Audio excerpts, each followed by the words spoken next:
Hola a todos, muy buenas tardes desde Venezuela. Gracias por comenzar a sintonizar este Ventemundo en vivo, bastante importante en medio de situaciones y decisiones muy importantes que están ocurriendo y que atañen directamente pues a Venezuela, que importa y es de interés tanto a los venezolanos que vivimos acá en Venezuela como a los venezolanos en el exterior. Hoy precisamente vamos a tener un invitado pues fundamental que nos va a explicar no solo el impacto geopolítico del coronavirus, de esta pandemia global, sino también las implicaciones desde su rol profesional, precisamente ligado a todo el tema de estrategia política y del impacto geopolítico desde Washington, D.C., Joseph Umires. Con él analizaremos entonces estas recientes declaraciones y decisiones emanadas por parte del Departamento de Estado de los Estados Unidos. Asimismo, también haremos con él un recuento histórico de lo que ha sido el avance no solo de los Estados Unidos, sino de Occidente. Y pues yo sé que es una de las personas que más ha defendido el término de Occidente y ha puesto a Venezuela en el radar de esas situaciones, de esas naciones que atentan contra Occidente y de la amenaza que representa el régimen de Maduro en contra de Occidente. Yo, antes de introducir a Joseph, quien ya se está conectando directamente desde Washington,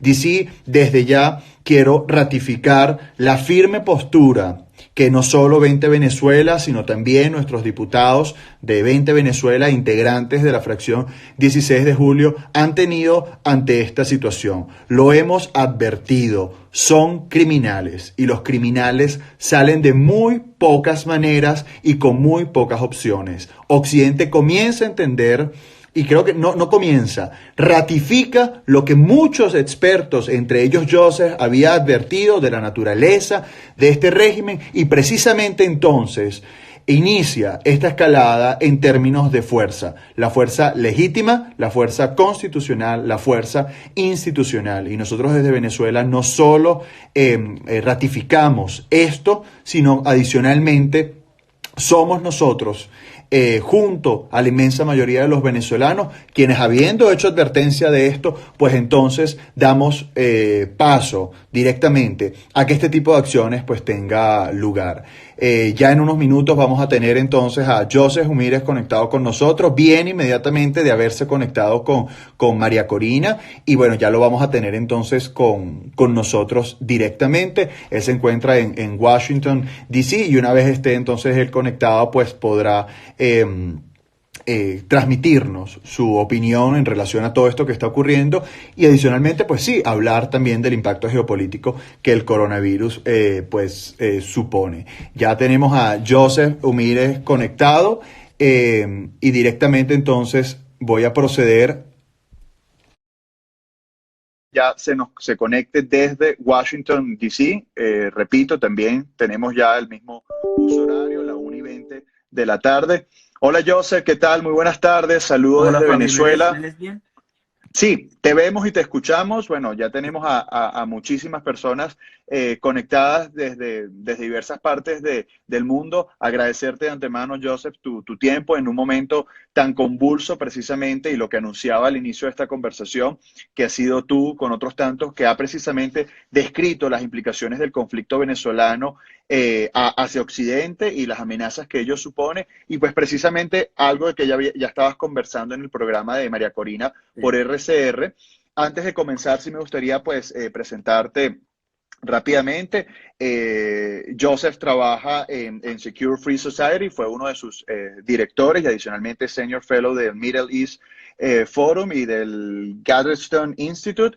Es especialista en toda la materia precisamente geopolítica, con especial interés en América Latina y el Medio Oriente. Adicionalmente, pues ha sido un colaborador muy de cerca con determinadas agencias en los Estados Unidos, y precisamente desde Washington, D.C. hacemos este contacto. Nuevamente, Joseph, agradecerte. Y pues sí me gustaría iniciar precisamente, Joseph, con tu lectura de estas más recientes decisiones tomadas por parte del Departamento de Estado de los Estados Unidos en voz de su secretario Mike Pompeo.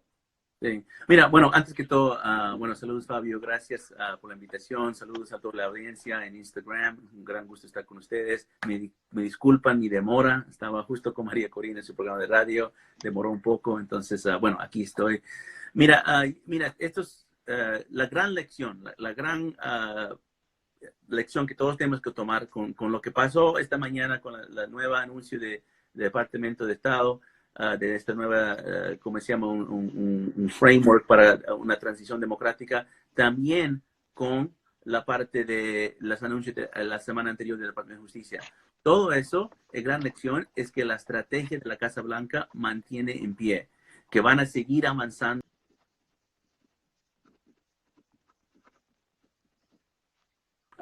que se va a seguir avanzando en la estrategia que tienen para presión máxima contra el régimen de Nicolás Maduro, a pesar de que todos en el mundo estamos también atendiendo a esta pandemia mundial de coronavirus. Muchos en marzo, sabíamos que en marzo iba a venir muchas acciones, pero muchos pensaron que a lo mejor esto se frenó por el coronavirus. No había por un periodo de 2 semanas más o menos muchas acciones sobre ningún país y tampoco no había muchas acciones sobre Venezuela.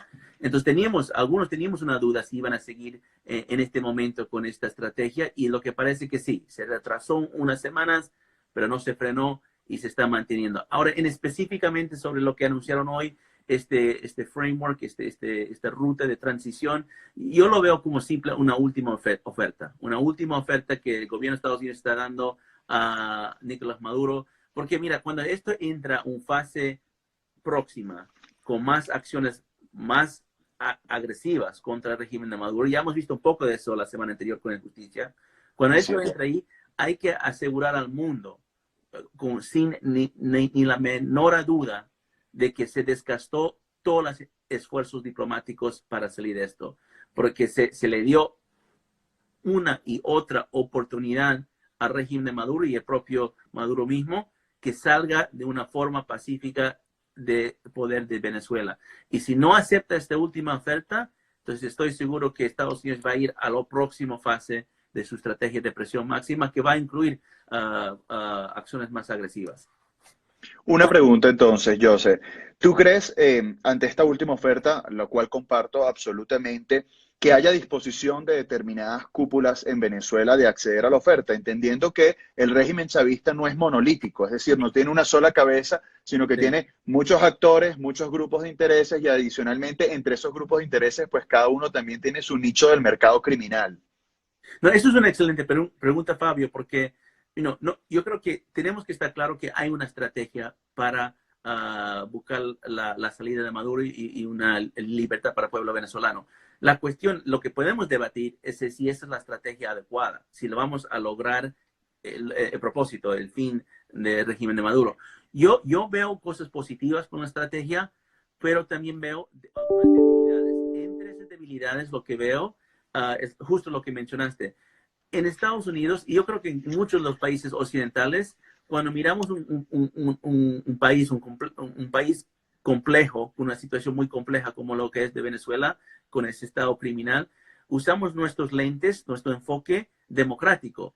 Pensamos que tal vez hay un estado criminal, pero ese estado criminal es manejado por el eje central de la cúpula de poder que está en Miraflores, ¿no? Maduro, el presidente, vicepresidente, Delcy Rodríguez, los diferentes ministros, los diferentes generales. Entonces, aplicamos nuestro conocimiento sobre el problema. Lo que podía hacer, y algo que yo creo que tenemos que mejorar, es entender que la naturaleza del Estado venezolano ya no es lo mismo. O sea, no es ni parece nada como un Estado occidental democrático. Y eso incluye lo que se llama el centro de gravedad del poder. El centro de gravedad del poder ya no está en Miraflores. Si miras la Así doctrina de es. defensa de Venezuela, está dividido en 8 regiones. Cada región tiene una economía diferente, una economía ilícita diferente. Cada región tiene un comandante militar distinto. Cada región tiene una estructura criminal terrorista que protege los elementos de seguridad de esa región. Entonces, en realidad estamos negociando con 8 regiones, 8 países, con 8 presidentes, que cada uno tiene sus intereses distintos que el otro. Entonces, esa es la parte que yo veo que es un poco más complejo de simplemente ir a pedir a Miraflores que se busca la salida. Ahora, eso yo no estoy seguro si la Casa Blanca lo ve de la misma manera en este momento, pero con más tiempo vamos avanzando y mirando más a esa dirección. Justo las acusaciones que hicieron el Departamento de Justicia demostró esto de cierta forma, porque cuando hicieron el cartel de los soles o el cartel de Maduro, el cartel como capo de narcotráfico, no se hablaba simplemente de los actores de Miraflores, se hablaron hasta los disidentes chavistas que dicen salir fuera del régimen, pero que están parte de la estructura criminal. Entonces, se demostró que ahora se está entendiendo un poco más este aspecto también. No es perfecto, pero tampoco es algo, yo creo que es algo positivo.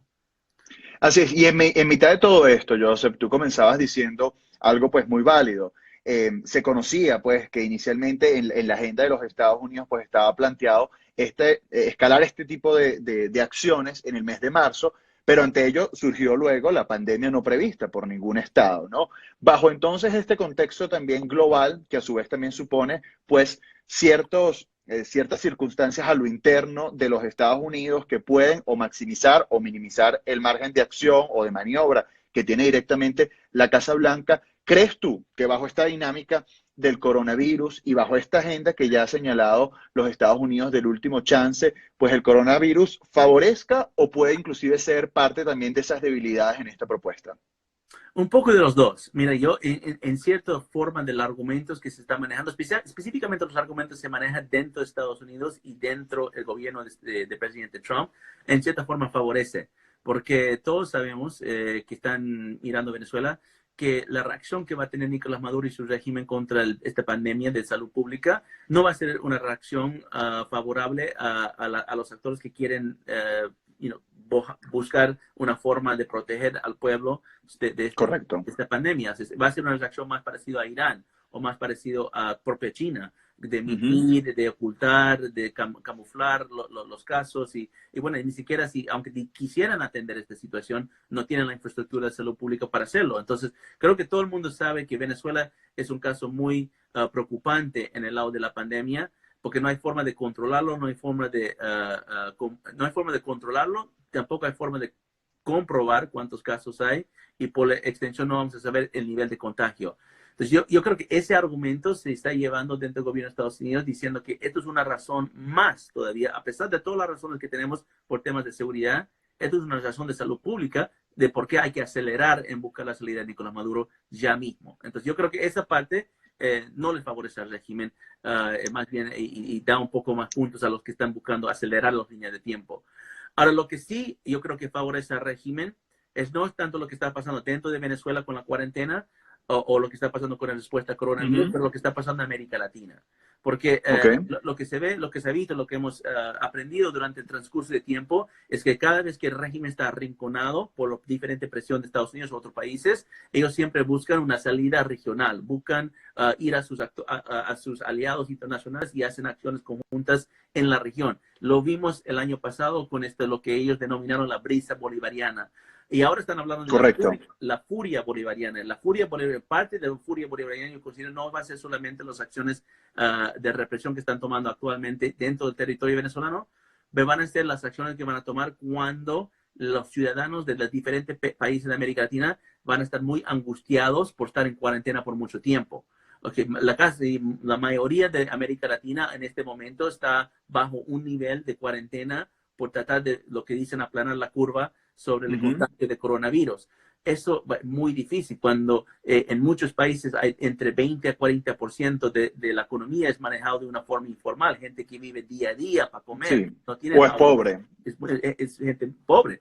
Entonces yo creo que esa gente no tiene para aguantar un mes, 2 meses de cuarentena. Estados Unidos es un poco caso distinto y los países no tienen la riqueza para poder ofrecer estímulos o subsidios, lo que están haciendo en Estados Unidos y en otros países más ricos. Entonces lo que aquí va a ver es una situación de aquí a un mes, va a ser una situación con una población en diferentes países de América Latina muy angustiados, muy desesperados y eso es una condiciones fértiles para que el régimen hace lo mismo que hizo el año pasado, pero multiplicarlo por 10. Paros nacionales, manifestaciones, van a buscar la salida del presidente Bolsonaro, la salida del presidente Duque, presidente Piñera, de muchos presidentes que son aliados a la causa de la libertad de Venezuela. Entonces yo veo que de esta forma el coronavirus no nos favorece para nada, ¿no?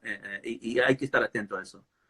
Pero con esto último que tú mencionas, pues pudiese traducirse también en un incentivo que tuvo la administración de los Estados Unidos en proceder. Digo, en el sentido de urgencia también que tienen estas naciones, entendiendo, tú antes bien lo definías, donde la gravedad del poder no está en Miraflores, pero sí está en Venezuela, digamos. Desde Venezuela, pues hay una torre de control muy ligada a La Habana también, que pues orienta cada uno de esta o brisa bolivariana o furia bolivariana.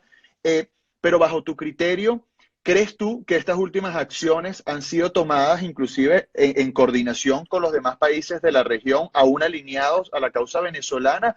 O, digamos, ha sido una iniciativa o proactividad directa de parte de la Casa Blanca? Algunos sí, algunos no. Mira, lo del Departamento de Justicia, yo creo que sí se coordinó de cierta forma con Colombia, porque estamos hablando de acusados Correcto. que son ciudadanos colombianos como la jefe de la FARC. Entonces yo creo, además, ya se puso público que la Fiscalía de Colombia estaba tanto con ciertas acciones que estaba tomando contra Cleber Alcalá, que era uno de los generales, que es el primero que se agarró su captura y ahora está en manos de la justicia norteamericana. Sí, yo creo que esas acciones sí se coordinó de cierta forma, pero no se coordinó creo que con todos los países de América Latina. Y es importante, en ciertas cosas, especialmente en el ámbito judicial, no hay que coordinar todo, porque cuando haces ese tipo de coordinación tienes más probabilidad que se va a filtrar esa información. El elemento de sorpresa era muy importante la semana anterior, no solamente para alertar a la gente dentro de la cúpula de ese organigrama que mostraron, pero también para que los testaferos y la mando de segunda línea que está apoyando la logística de este cartel no estén al tanto, ¿no? Porque apenas saben, ellos modifican su forma de operar, modifican las cuentas bancarias, empresas de cobertura, las líneas de comunicación. Entonces, todo eso hay que no alertar para que se pueda desmantelar. Ahora, en la parte diplomática, yo creo que sí. Yo creo que esto es lo que acaba de anunciar el secretario, aunque, mira, lo que anunció el canciller Pompeo no era nada nuevo. Es más o menos lo que mismo. Si escucharon bien el discurso que dijo en enero, cuando estaba con Guaidó, es lo mismo. Él dijo que esto fue más o menos lo que se habló en Oslo, ¿no? De cierta forma, y lo extendieron, lo anunciaron anteriormente. Entonces, lo están dando un poco más protagonismo a ese mismo ruta de transición democrática, y eso creo que sí, se coordinó con todos los grupos de Grupo de Lima, todos los miembros del Grupo Lima, de los aliados principales en la OEA, y yo creo que se coordinó esto. Yo creo que no fue sorpresa para casi nadie que están dando este tipo de última salida a Nicolás Maduro. Correcto. Y antes de entrar ya directamente en las implicaciones geopolíticas, Joseph, tú también lo describías, ¿no? El jueves, el anuncio del Departamento de Justicia, pues tiene también su peso en todo esto. Y quizás, y yo soy de los que comparte esa tesis de que ha sido para mí y para las personas que lo comparten, una de las decisiones o de las posturas más firmes que se ha tenido en contra del régimen, porque estaríamos hablando no exclusivamente de una acción política o con implicaciones políticas, sino estamos hablando de una acción institucional de parte de la Secretaría de Justicia de los Estados Unidos. Y una de las cosas que ellos dejaron abierto en el ciclo de preguntas era que precisamente no eran solo estas personas las únicas que están implicadas en esta investigación, sino que iban a venir más personas. ¿Crees tú que a partir de esta postura tomada hoy por el Departamento de Estado, que ratifica la que ya se había tomado en enero que tú dices, pues va a haber esa alineación en cuanto al timing entre el Departamento de Estado y el Departamento de Justicia, entendiendo que muchas veces también el Departamento de Estado pues es más en su accionar político o ligado a la administración de turno, mientras que el Departamento de Justicia, corrígeme tú que conoces más de esto, pues es mucho más institucional y los casos, pues fíjate que trascienden gobiernos o administraciones? Sí, yo creo que tu análisis es correcto. Y mira, hay un dicho militar, dije esto en el programa de María Corina y lo digo otra vez, que hay un dicho militar y se puede aplicar más allá de lo militar, pero creo que es adecuado para este momento. El dicho militar dice que el trabajo del soldado es de dar un día más de trabajo al diplomático, ¿no? O sea, y eso se puede extender fuera del contexto militar y también dar los elementos de seguridad y justicia. El trabajo de la inteligencia, de la DEA, del FBI, de todos, es dar un chance a la diplomacia que resuelven algo sin tener que entrar en un conflicto mayor. Pero lo que el anuncio de la semana anterior demostró es que se está acabando la paciencia. O sea, que ya hay un límite a esperar para poder tener esta salida más pacífica. Y si el régimen realmente no busca honestamente, movida para poder ir a una transición, entonces el anuncio de la semana anterior demuestra que va a haber consecuencias, que aunque muchos, digamos, del régimen no tienen tanto miedo o les gusta maniobras de negociación y diplomacia, Ujú. porque lo saben manejar en diferentes ámbitos mediáticos y hacen narrativas distorsionadas, aunque ese es el juego que les gusta jugar, yo creo que todos ellos tienen miedo a la justicia norteamericana, porque sabe que la justicia norteamericana no es la justicia de otros países donde se puede comprar su salida. Esto es algo a respecto a tu poder, a respecto a tu riqueza, tarde o temprano los capos caen. Todos hemos visto lo que Así pasó es. a Chapo Guzmán, con toda su fortuna, con toda su riqueza que Chapo Guzmán tenía, al final del día terminó en la cárcel.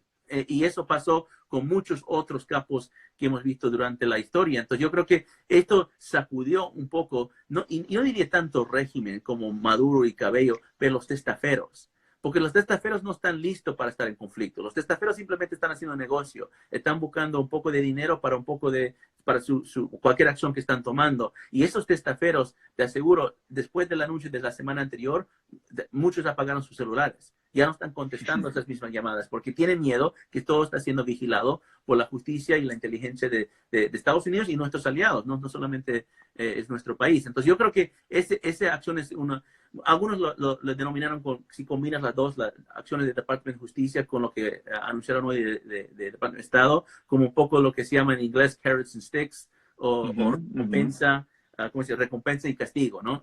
Correcto, Ahora, correcto. ahora eso es claramente, yo creo que no es lo último. Hay más juicios, hay más acciones, no solo por el parte de justicia, el Tesoro también tiene acciones más para hacer.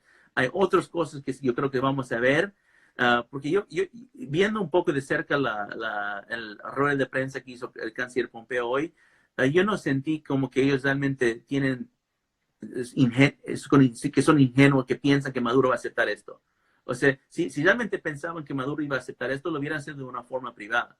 Pero que ya sabiendo que más o menos Maduro no va a aceptar esto, lo están poniendo al público para orientar a la opinión pública, ¿no? Para que la opinión pública, porque no hay ninguna crítica a decir que Estados Unidos está haciendo bullying, está haciendo imperialismo, que está tratando de imponer, porque le hemos dado más que una otra salida a Maduro y su régimen para que salgan. Este plazo no creo que va a durar mucho tiempo y después vamos a ver más acciones concretas, específicamente yo creo que del Tesoro. Ok.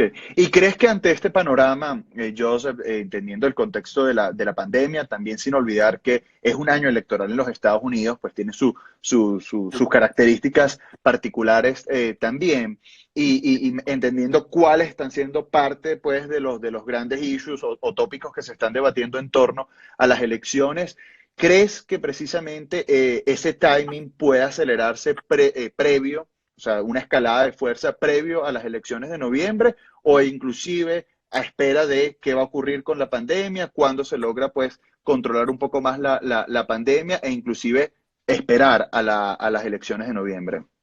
Sí, mira, otro dicho que se dicen también a las Fuerzas Armadas es que tu enemigo tiene un voto. Entonces, yo creo que ahorita el esfuerzo es tirar todo el baloncesto, tirarlo todo en la cancha del régimen, que pon toda la presión sobre ellos que deciden, ¿no? Ellos que deciden qué ruta quieren tomar.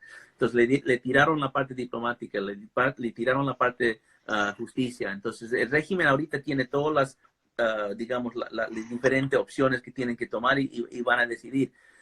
El gobierno de Estados Unidos creo que está listo para diferentes respuestas que puede tomar el régimen. Uno de ellos que ya estamos viendo es la represión que van a hacer sobre los diferentes sectores de oposición en Venezuela.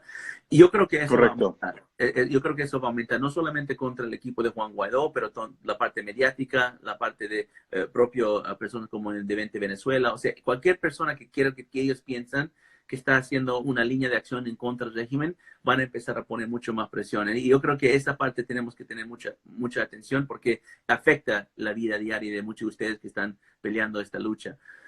Ahora, ¿qué va a ser el próximo en el aspecto del régimen?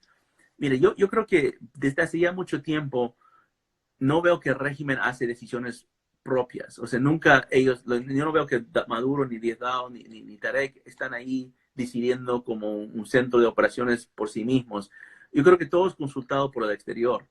Es más, yo creo que Maduro ni siquiera debe tener muchos venezolanos en su entorno. Yo creo que ya han reemplazado todos esos asesores por cubanos, por sirios, por otros, por rusos, por otras naciones. Entonces yo creo que van a consultar ahora cuál es la situación, y esto creo que podemos entrar en conversación, cuál es la situación de los aliados de Maduro en este momento, ¿no? ¿Qué situación Correcto, tienen ahí tanto? quería entrar precisamente en las implicaciones un poco geopolíticas, ¿no?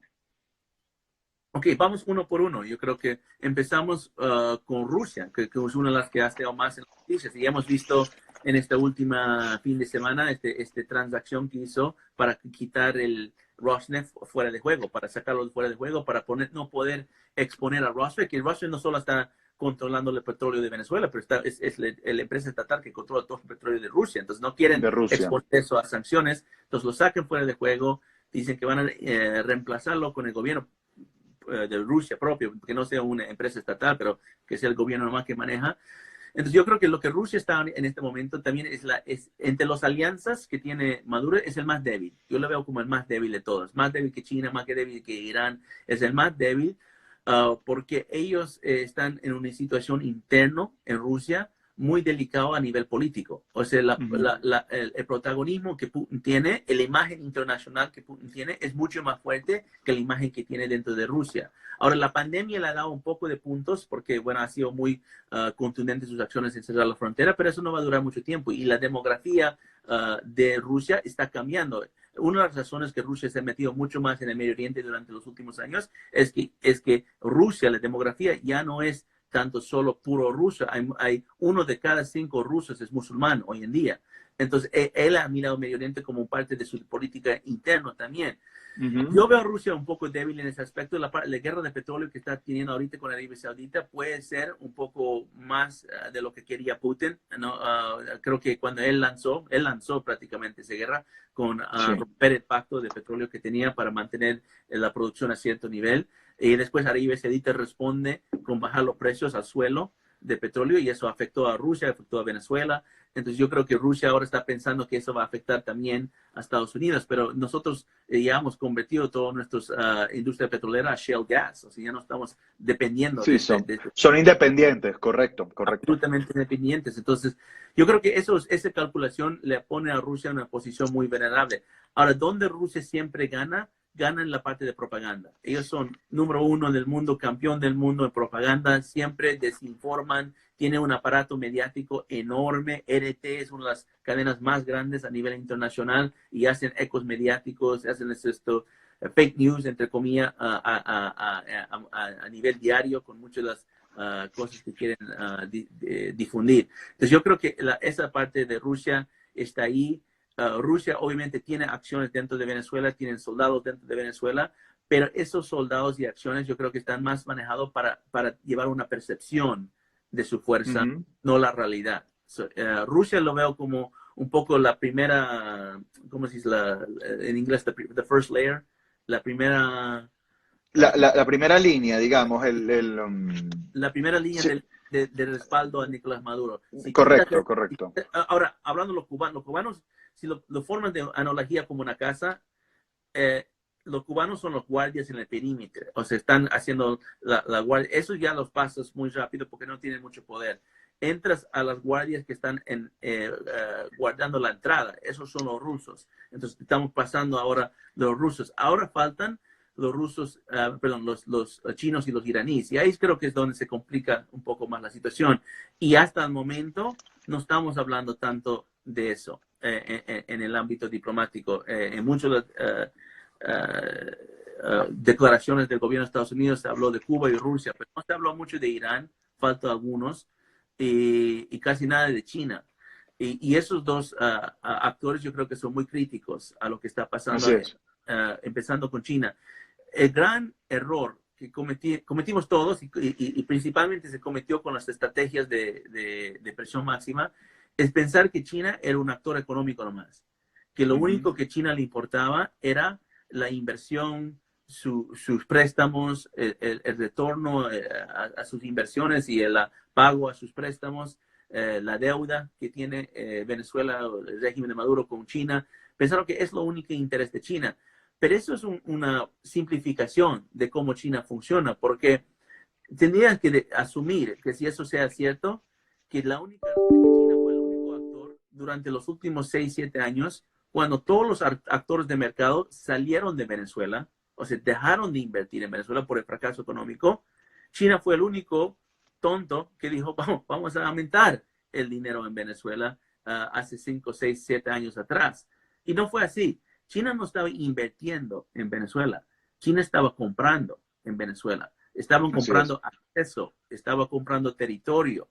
Ellos compraron mucho parte del faja de Orinoco, no de una forma directa, pero haciendo deudas que después lo pueden recompensar con acceder el territorio de esa parte de Venezuela. También estaban buscando y comprando espacio político para controlar aspectos del propio régimen. Entonces yo creo que China tuvo un cálculo muy grande de cómo iban a utilizar Venezuela en su estrategia de guerra, no en su estrategia económica. Y lo que estamos viendo hoy en día con coronavirus es de cierta forma, China se está desmascarando, se está quitando un poco esa máscara de ser un actor simplemente económico con los intereses del mundo. Ellos realmente están mintiendo, están camuflando y son el origen de esta pandemia. O sea, si China hubiera dicho desde el principio que hay transmisión humano a humano y hubieran comunicado esos datos muy transparente a Europa y después a Estados Unidos, no hubiéramos estado en esta situación. Pero ¿qué decidieron hacer? Decidieron ocultarlo, arrestar a los científicos, votar a los periodistas y buscar toda la parte para ocultar esa información para que después hay este pánico porque no sabemos a qué nos estamos enfrentando con la pandemia de coronavirus. Entonces China yo creo que es un actor ahí que hay que mirar con mucho cuidado en Venezuela y estos supuestos médicos chinos que van a llegar a Venezuela, que conjunto con los llegaron ayer.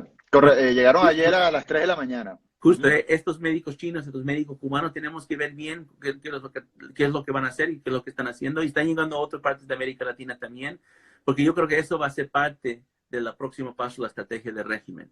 Eso es China. Y si me permites, Fabio, hablar un poco de Irán, porque Irán Correcto. del otro.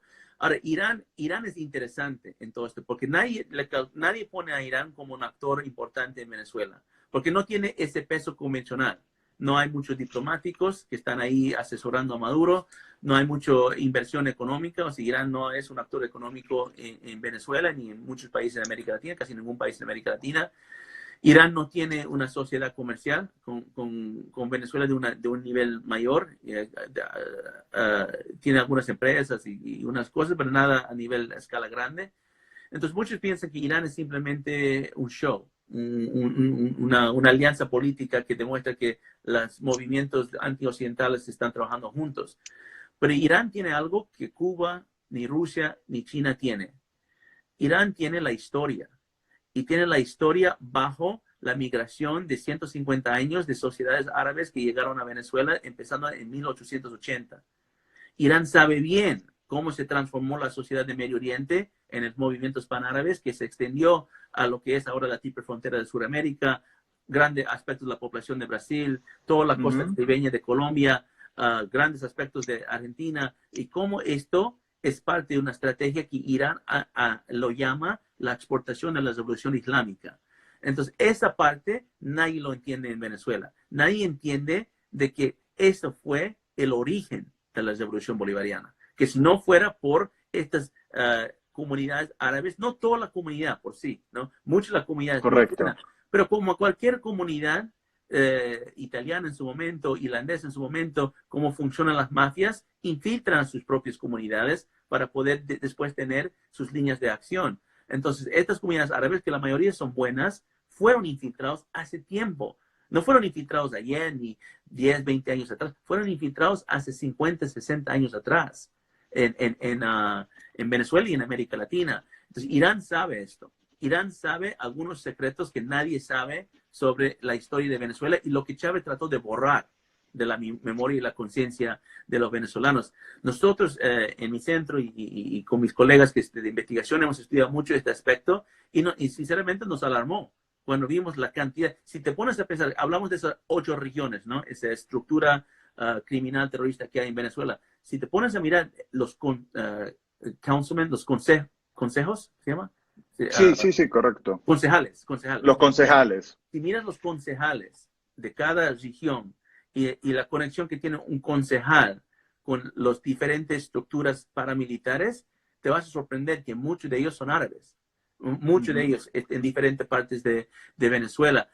Cuando empezamos a entender esta parte, este aspecto de la crisis y este aspecto de la tragedia de lo que ocurrió en Venezuela, está ocurriendo en Venezuela, ahí yo creo que vamos a entender un poco la realidad y cómo salir de esto. So, eso es un aspecto más. Entonces yo creo que a pesar de Cuba y Rusia, yo creo que tenemos que atender China y Irán también. Así es. Y me permito en este inciso, porque las personas que están interactuando, que a todas las saludamos, que sobre este tema, pues Joseph y desde Secure Free Society se ha escrito muchísimo. Les recomiendo todo el análisis. Ellos le han puesto a este grupo de países el break. En vez de estas economías emergentes, pues el break con Venezuela, Rusia, Irán y pues Cuba, ¿no? Directamente, y China. Entonces, bueno, los invito a que vean más a profundidad este tema. Y voy recogiendo algunas preguntas, José, te agradezco por todo este panorama geopolítico que nos ha brindado. Un poco también, por ejemplo, relacionando todo esto que está ocurriendo a partir de Venezuela, lo que Venezuela a su vez implica para este grupo de países y también para Occidente, y el tema de la pandemia. ¿Cuáles otras implicaciones tú ves post un desenlace del conflicto venezolano? Por ejemplo, una de las personas que se nos conecta, nuestra coordinadora en España, las potenciales implicaciones que tengan personas como Monedero y Zapatero por su relación con el régimen chavista.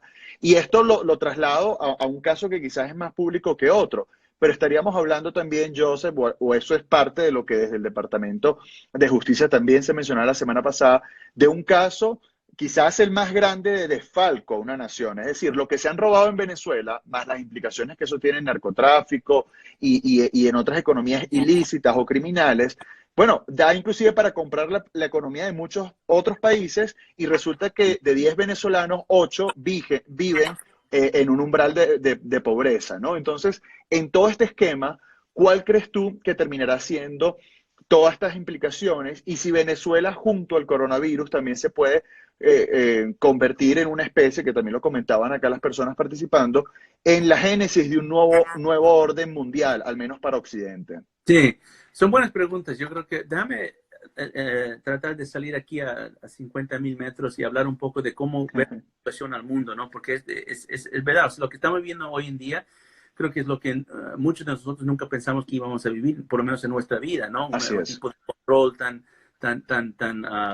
estricto, ¿no? De cuarentenas y distancia social, que va como contraproducente para la humanidad, ¿no? Que siempre nuestra habilidad de evolucionar era con más contacto, ¿no? No con separación. Entonces, mira, el presidente de Trump dice que estamos en una guerra, ¿no? Y lo dice porque estamos luchando con lo que llama el enemigo invisible, este virus, ¿no? Pero, bueno, eso es la parte de salud pública. Pero sí estamos en una guerra plenamente en este momento en el aspecto informático. También en el aspecto económico. Entonces, déjame desarrollar esos 2 puntos y creo que va a contestar esas preguntas. Excelente. En el aspecto informático, hay una grande propaganda anti-estadounidense, anti-Israel, anti-Occidente, que está aumentando con presión. O sea, estas redes, y tú hablas de España. España es uno de los centros de todas las operaciones cibernéticas de Rusia para el Occidente. O sea, donde quieren hacer estos bots de Twitter, quieren publicar estas redes sociales, estos ecos mediáticos falsos sobre noticias falsas, lo hacen en español, en inglés, en muchos casos desde España, lo que se llama net centers, ¿no? Son centros, nodos críticos.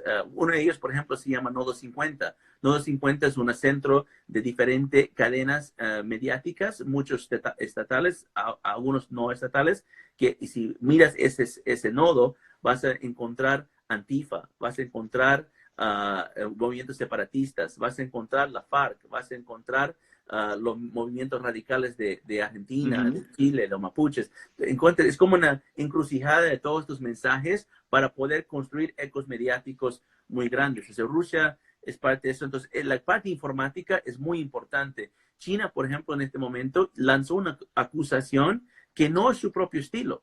En muchos casos, China, su propaganda de China, y estamos claros, todos los países hacen propaganda. O sea, eso es parte de la comunicación estratégica de un país y un gobierno. Pero China normalmente trata de mantener una línea de propaganda parecida de Estados Unidos en el sentido que es lo que se llama propaganda blanca, un poco suave, una línea profesional, pro tu propio gobierno y tu propia acción de país. Estas últimas comunicaciones que China está haciendo desde enero son propaganda negra pura, o se están acusando directamente a Estados Unidos de mandar soldados estadounidenses a China a insertar un virus para hacer una guerra biológica, que completamente no tiene ninguna evidencia, es absurdo y realmente es una acusación sin bases y muy agresiva. Y eso, pero la pregunta es, ¿por qué China está yendo a esta próxima fase? ¿Por qué ellos decidieron, no son tontos, por qué decidieron hacer esta acusación? Entonces, la parte mediática se está peleando y, ¿sabes? El teatro de donde se está peleando esa parte mediática es principalmente Europa y América Latina. Es América Latina justo donde hemos visto el incremento de este nivel de comunicaciones viniendo por parte de China, de Rusia, no tanto Irán en este momento, pero y de Cuba. Cuba está en sobre tiempo con su... hay muchos, y seguro Fabio lo has visto, hay muchos cadenas en WhatsApp que están difundiendo noticias falsas de que hay la vacuna de Cuba y la está lista. Y es absolutamente... Correcto, sí. Absolutamente, cualquier científico sabe bien que si este virus es nuevo, no va a haber una vacuna en menos de 10 a 11 meses. O sea, es imposible en términos científicos, tal vez con un milagro en 8 meses. Pero cualquier persona en este momento, que estamos hablando 2 o 3, 4 meses del virus, que tiene una vacuna, uno está mintiendo o si lo tiene es porque lo planificó anteriormente. Entonces, Cuba, por ejemplo, está haciendo esta propaganda. No sé cuántas veces me ha llegado un mensaje de un amigo en América Latina diciendo, José, ¿será cierto que Cuba ya tiene la vacuna lista? Y yo digo, no. Es imposible. Esa es la parte informática, es muy importante. Yo creo que tenemos que atender esto porque es un grande tiene consecuencias reales en las percepciones de los ciudadanos y en lo que es la legitimidad y la opinión pública. Ahora, la parte de guerra económica, y esto es interesante porque esto creo que va un poco en el falta de concepto que tenemos en cierta forma de lo que es el régimen de Maduro en Venezuela. Cuando hablamos de la parte económica y hasta el momento la estrategia de presión económica contra el régimen ha ido más al lado lícito, lado legal, de cómo el régimen maneja sus fuentes de ingresos financieros de la venta de petróleo. Entonces, se ha sancionado varios sectores de Venezuela, el sector mineral, el sector transportación, el sector de petróleo, energético. Entonces, varios sectores están siendo sanccionados para apretar la parte de ingresos legítimos de régimen ilegítimo que es de Nicolás Maduro. Ahora, con las acciones del Departamento de Justicia, se está empezando a tratar de atacar la parte ilegítimo de los ingresos financieros que tiene el régimen, lavado de dinero, corrupción y obviamente narcotráfico. Pero la pregunta, y eso está bien, vamos a apretar la parte de apoyo financiero que tiene el régimen, tanto legítimo de sus comercio como ilegítimo, ilícito de sus partes de narcotráfico. Pero la pregunta es esta: ¿cuánto dinero necesita el régimen para avanzar con su estrategia? Porque hay una diferencia de cuánto dinero se necesita para mantenerse en el poder. Hay otro número que es cuánto dinero necesita para crecer como propio régimen y como propio país, y si realmente quería avanzar las instituciones y la prosperidad en Venezuela. Bueno, ese número ni siquiera nos importa porque sabemos bien que el régimen no le importa crecer Venezuela como Estado, como país, ¿no? Entonces, el segundo número, ¿cuánto dinero el régimen necesita para mantener el poder? Pero ese número el gobierno de Estados Unidos está trabajando bien para entenderlo. Pero hay otro número que no entendemos.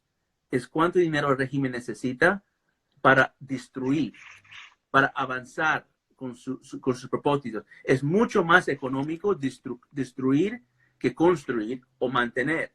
Entonces, un argumento que yo siempre he planteado es que el régimen no necesita y cada día necesita menos y menos recursos. La cúpula llega a ser menos y menos grande. Antes te podíamos hablar que hay un régimen que está manejado por miles de personas, ahora debe ser cientos de personas y ahora puede ser 5 personas, pero tal vez 5 personas es suficiente para avanzar sus objetivos, porque los objetivos no vienen simplemente del régimen, vienen de los aliados internacionales que están utilizando Venezuela como una herramienta dentro de sus acciones de guerra. Entonces yo creo que ese número no lo sabemos. O sea, tal vez el número que el régimen realmente solo necesita para destruir no es un número muy mayor y es un número que va a ser combinado con las acciones de sus aliados internacionales. Y entonces eso va dentro del cálculo si esta estrategia realmente va a lograr su objetivo de una Venezuela libre. Bueno, Joseph, de verdad que muy agradecido por todos estos análisis porque pues das una imagen que pocos pueden dar y evidentemente ha sido parte de tu trabajo por muchísimo tiempo y en seguimiento pues de una revolución que también tú has concluido en esta entrevista, pues que tiene su fuente islámica y eso ha sido parte también de los estudios que ustedes han liderado. Ya para cerrar, Joseph, un poco yo leía las preguntas acá y para resumirlo, pues los venezolanos que estamos conectados entendemos también más de 2 décadas pues viviendo bajo este sistema. Eso fue una grande parte de su poder. Ahora, partió de esta iniciativa que contactó a Joseph y ya seguiremos entonces esta semana y la que viene con más en vivos desde Ventemundo. Muchas gracias y feliz noche, feliz día, feliz tarde a cada uno de ustedes donde se encuentren. Chao, chao. Gracias, Joseph.